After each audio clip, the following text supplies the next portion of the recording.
Hollywood silver screen presenting the white Masai. आज हम आप लोगों के लिए लेकर आए हैं एक बहुत ही अच्छी रोमांटिक मूवी की स्टोरी को, जिसमें एक जर्मन लड़की एक काले मसाई के प्यार में पड़ जाती है और उसके बाद जो उसके साथ होता है उसे आपने कभी सोचा भी नहीं होगा। और सबसे बड़ी बात यह है कि ये कहानी एक सच्ची घटना पर आधारित है। तो चलिए जल्दी से शुरू करते हैं इस कहानी को।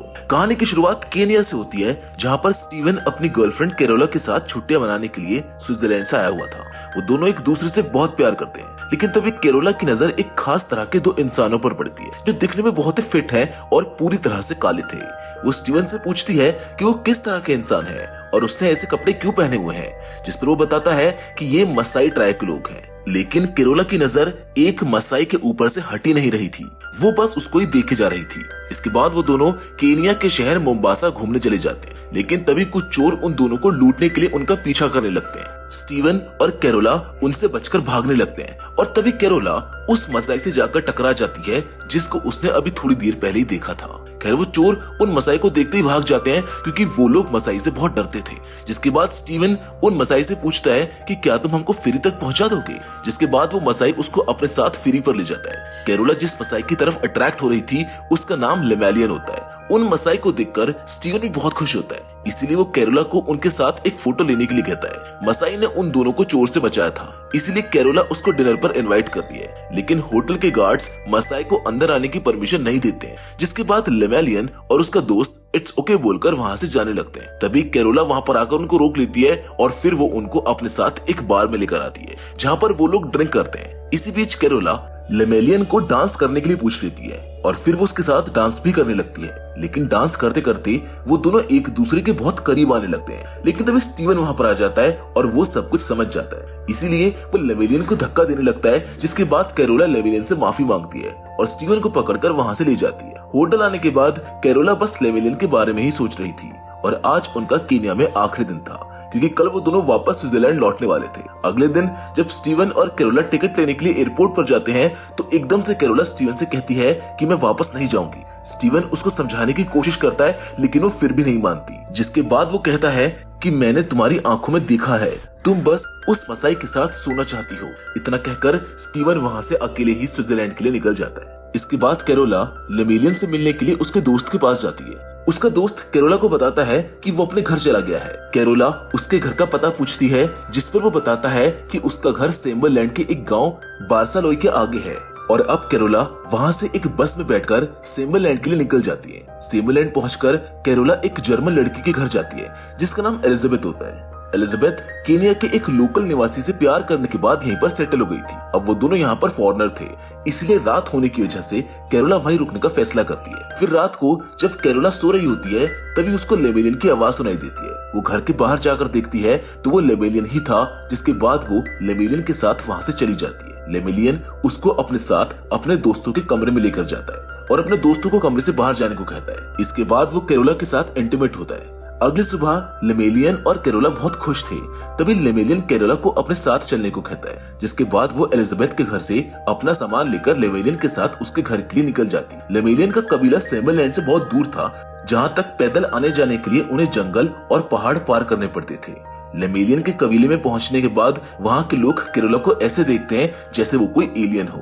तभी लेमेलियन की वहाँ पर आती है। पहले तो वो लेमेलियन को खूब भला बुरा कहती है, लेकिन फिर वो मान जाती है। वो कैरोला को अपने घर में वेलकम करती है। रात को लेमेलियन और कैरोला वहीं सो जाते हैं। अगली सुबह जब कैरोला उठती है तो लेमेलियन कैरोला को मीट खाने के लिए देता है। इसके बाद लेमेलियन कैरोला को नहाने के लिए ले जाता है। लेमेलियन के कबीले वाले छोटे छोटे पाउंड में नहाते थे, यानी कि आदिवासियों का मिनी स्विमिंग पूल। जोक सपाट।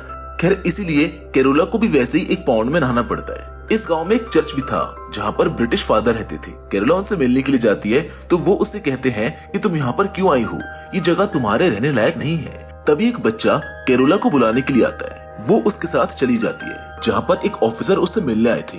वो कैरोला से उसका पासपोर्ट मांगते हैं और फिर कहते हैं कि तुम यहाँ पर नहीं रह सकती हो, तुमको यहाँ से जाना होगा, लेकिन अगर तुम यहाँ रहना चाहती हो तो तुम्हें यहाँ का रेजिडेंट बनना होगा।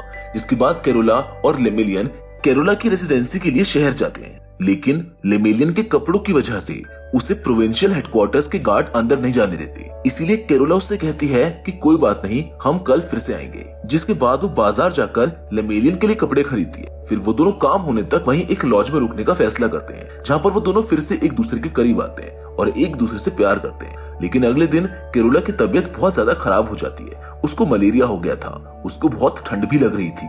इसीलिए लेमेलियन उसको ठीक वैसे ही जिस्म की गर्मी देता है जैसे अक्षय कुमार ने सौगंध मूवी में दिया था।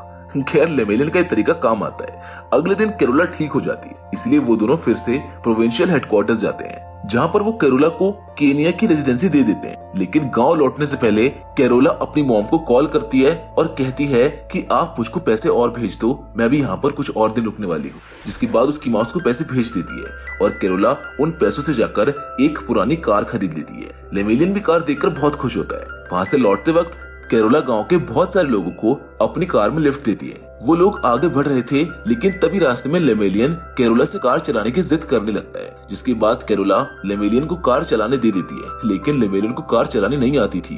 वो कार एक पेड़ में ले जाकर ठोक देता है। जिसके बाद कैरोला उसके ऊपर गुस्सा करने लगती है, जिससे लेमेलियन रूठ जाता है और कार से उतरकर पैदल ही जाने लगता है। फिर कैरोला उससे सॉरी कहती है और वापस कार में आने की रिक्वेस्ट करती है। जिसके बाद वो वापस कार में आकर बैठ जाता है। उधर लेमेलियन के गांव वाले अपने गांव में कार को देखकर बहुत खुश होते हैं। कैरोला उनके लिए गिफ्ट्स भी लाई थी।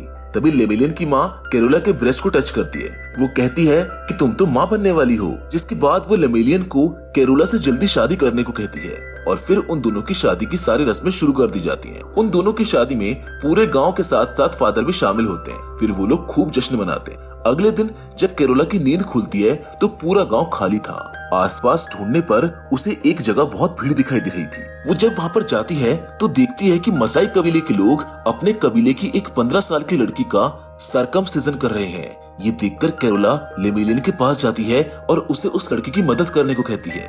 जिस पर वो कहता है कि नहीं, हम ऐसा नहीं कर सकते हैं क्योंकि ये हमारा ट्रेडिशन है।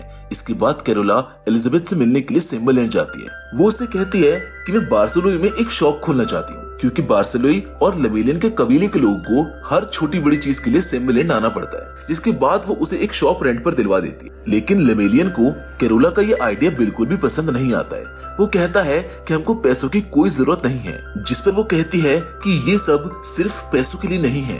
तभी वहाँ पर एक लड़की भागते हुए आती है और कैरोला को अपने साथ लेकर जाती है। कैरोला जब वहाँ पर जाती है तो वो देखती है कि एक प्रेग्नेंट औरत सड़क पर दर्द से तड़प रही है और आसपास के लोग बस खड़े होकर तमाशा देख रहे हैं। कैरोला कबीले वालों से उसको उठाकर कार में चढ़ाने के लिए कहती है, लेकिन लेमेलियन कैरोला को उसको छूने से भी मना कर देता है और खुद भी कुछ नहीं करता। उसके गांव वाले भी बस खड़े होकर तमाशा देख रहे थे। कैरोला उन लोगों के आगे रिक्वेस्ट करने लगती है। जिसके बाद लेमेलियन कैरोला के साथ मिलकर उसको कार में चढ़ाता है, मगर वो कैरोला के साथ अस्पताल जाने के बजाय रेत से अपने हाथ को सूंघकर वहाँ से चला जाता है। जिसके बाद कैरोला उस औरत और उसकी बहन के साथ अकेले वहाँ से निकल जाती है। लेकिन रास्ते में कार का टायर पंक्चर हो जाता है और वो औरत बेचारी दर्द से बहुत ज्यादा तड़प रही होती है। वो चिल्ला रही थी। जिसके बाद वो कैरोला और अपनी बहन को वहाँ से दूर चले जाने को कहती है और खुद से अपने बच्चे को बाहर निकालने की कोशिश करती है। लेकिन इस बीच वो बेचारी तड़प तड़प कर मर जाती है। ये सब देखकर कैरोला बहुत दुखी होती है। अब हमें अगले दिन का सीन दिखाया जाता है, जहाँ कैरोला ने अपने दुकान के लिए सारे सामान को मंगवा लिया था। लेकिन जब कैरोला अपनी दुकान के लिए सामान पहुंचाने वाले एक आदमी से बात कर रही थी तो लेमेलियन उसको शक की निगाहों से घूर रहा था। खैर कैरोला की दुकान खुल जाती है। दुकान ओपनिंग के दिन बहुत सारे लोग वहाँ पर आते हैं। लेकिन इस बीच जब कैरोला अपने सारे कस्टमर से हंसकर बातें करती है तो ये सब देखकर लेमेलियन को बहुत बुरा लगता है। अब हमें थोड़े समय के बाद कैरोला को काम करते हुए दिखाया जाता है। वो प्रेग्नेंट थी, इसलिए उसने 2 लड़कों को अपनी दुकान पर हेल्प करने के लिए रखा हुआ था। फिर एक दिन अचानक से लेमेलियन दुकान पर आता है और कैरोला से पूछता है कि पीछे का दरवाजा क्यों खुला है। वो जाकर चेक करता है और फिर आकर कैरोला से कहता है कि मेरे यहाँ पर आने से पहले यहाँ पर कोई और भी था। कैरोला कहती है कि नहीं, यहाँ तो कोई भी नहीं था। जिस पर वो कहता है कि कहीं तुम मुझको धोखा तो नहीं दे रही हो, वो तुम्हारा बॉयफ्रेंड था ना। जिस पर कैरोला उसको समझाती है कि नहीं, ऐसी बात नहीं है, यहाँ पर कोई नहीं था। लेकिन लेमेलियन कंटिन्यू उसके ऊपर चिल्लाने लगता है और फिर उससे कहता है कि ये बच्चा मेरा नहीं है, जरूर तुम्हारा किसी के साथ अफेयर है। इतना कहकर लेमेलियन वहाँ से चला जाता है। अब रात को अचानक से कैरोला के पेट में बहुत तेज दर्द होना शुरू हो जाता है। लेमेलियन की माँ और कबीले वाले उसकी डिलीवरी करवाने की कोशिश करते हैं, लेकिन उसको बहुत ज्यादा पेन हो रहा था। इसलिए फादर वहाँ पर एयर एम्बुलेंस बुला लेते हैं जो कैरोला को अस्पताल लेकर जाती है। अगले दिन जब लेमिलियन अस्पताल जाता है तो उस बच्चे का चेहरा देखकर समझ जाता है कि ये उसी का बच्चा है, इसीलिए वो बहुत खुश होता है। अब हमें थोड़े दिनों बाद का सीन दिखाया जाता है जब कैरोला अपने दुकान पर जाती है, जहाँ पर वो देखती है कि उसकी दुकान में काम करने वाले एक लड़के ने शराब और सिगरेट पीना शुरू कर दिया है। कैरोला उससे शराब और सिगरेट छीनकर उसे काम से निकाल देती है। फिर जब रात को कैरोला अपने घर में सो रही होती है तभी उसे अपने घर के बाहर किसी के होने का एहसास होता है और जब वो जाकर देखती है तो उसकी दुकान पर काम करने वाला वही लड़का छुरे के साथ खड़ा हुआ था। ये वही लड़का है जिसे कैरोला ने नशा करने की वजह से काम पर से निकाल दिया था, इसलिए वो कैरोला को मारकर अपना बदला लेने आया था। मगर तभी वहाँ पर लेमिलियन आ जाता है और उसको खूब मारता है। अगले दिन पंचायत होती है जिसमें गांव के सरपंच उस लड़के के घर वालों को 5 बकरियां मुआवजे के तौर पर कैरोला को देने को कहते हैं, क्योंकि उसने कैरोला पर जानलेवा हमला किया था। कैरोला उन बकरियों को ले जाकर लेमिलियन को दे देती है, जिस पर वो कहता है कि अपनी पत्नी के जानवर चराना मसाई की शान के खिलाफ है। इन सब के बीच कैरोला की बेटी भी अब काफी बड़ी हो चुकी थी, लेकिन लेमिलियन को कैरोला के एक कस्टमर पर उसके बॉयफ्रेंड होने का शक था, क्योंकि वो उसकी दुकान पर रोज आता था और कैरोला उससे हंसकर बातें भी किया करती थी। इसलिए एक दिन लेमिलियन उस कस्टमर के सामने कैरोला की बेइज्जती करने लगता है और फिर अपनी बेटी को लेकर वहाँ से अपने घर चला जाता है। रात को कैरोला घर आती है। लेमिलियन अपनी माँ को ये सब बातें बता रहा था। वो कैरोला को देखकर कहता है कि इसका बॉयफ्रेंड है और ये एक होर है, जिसको सुनने के बाद कैरोला अपनी बेटी को वहाँ से लेकर जाने लगती है, लेकिन तभी वो गलती से एक बकरी के फीटस पर चढ़ जाती है, जिस वजह से वो चिल्लाने लगती है। अब उसके चिल्लाने की आवाज सुनकर सभी लोग वहाँ पर आ जाते हैं। तभी लेमिलियन की माँ उससे कहती है कि घबराओ मत, ये बकरी का फीटस है। लेकिन लेमिलियन कहने लगता है कि नहीं माँ, ये इसके अंदर से गिरा है, मैं तो इसके साथ अब कुछ भी नहीं करता हूँ, जरूर ये इसके बॉयफ्रेंड का होगा, जिस वजह से कैरोला उसके ऊपर चिल्लाने लगती है। लेमिलियन कहता है कि मैं जाकर तुम्हारे बॉयफ्रेंड को जान से मार दूंगा। कैरोला उसको रोकने की कोशिश करती है, लेकिन लेमिलियन उसको एक जोरदार थप्पड़ मारता है, जिस पर कैरोला भी उसको एक थप्पड़ लगा देती है, जिसके बाद लेमिलियन उसे अपनी लाठी से मारने लगता है, मगर वक्त रहते कबीले वाले उसको पकड़ लेते हैं। अब हमें अगले दिन का सीन दिखाया जाता है जहाँ लेमिलियन अपने बालों को काटकर शहरी लोगों की तरह कपड़े पहनकर कैरोला के पास जाता है। वो उसे कहता है कि क्या आप तो मुझको पसंद करोगी। तभी उसे उस हाल में देखकर फादर भी वहाँ पर आ जाते हैं, लेकिन फादर को देखते ही लेमिलियन फादर को मारने लगता है। वो उनसे पूछता है कि क्या तुम भी मेरी वाइफ के साथ सोए हो, पर कैरोला लेमिलियन से फादर को छुड़ा देती है। वो शाम को वापस घर आती है और लेमिलियन को बताती है कि मैं कुछ दिनों के लिए स्विट्जरलैंड जा रही हूँ, क्योंकि मेरी मॉम मेरी बेटी को देखना चाहती है। अगले दिन कैरोला अपनी बेटी के साथ वहाँ से जाने लगती है। गाँव वाले गाना गाकर उसको गुड बाय करते हैं, लेकिन वहाँ से जाते वक्त लेमिलियन कैरोला से एक ही बात पूछ रहा था कि वो वापस तो आएगी ना। कैरोला उसको बार बार यही जवाब दे रही थी कि हाँ, वो वापस जरूर आएगी। लेकिन जब कैरोला अपनी बेटी को लेकर बस में चढ़ने लगती है तो लेमिलियन अपनी बेटी के सर पर हाथ फेरता है और फिर कैरोला से कहता है कि मुझको पता है कि अब तुम वापस कभी नहीं आओगी, जिस पर कैरोला कुछ नहीं कहती और बस में बैठकर वहाँ से चली जाती है।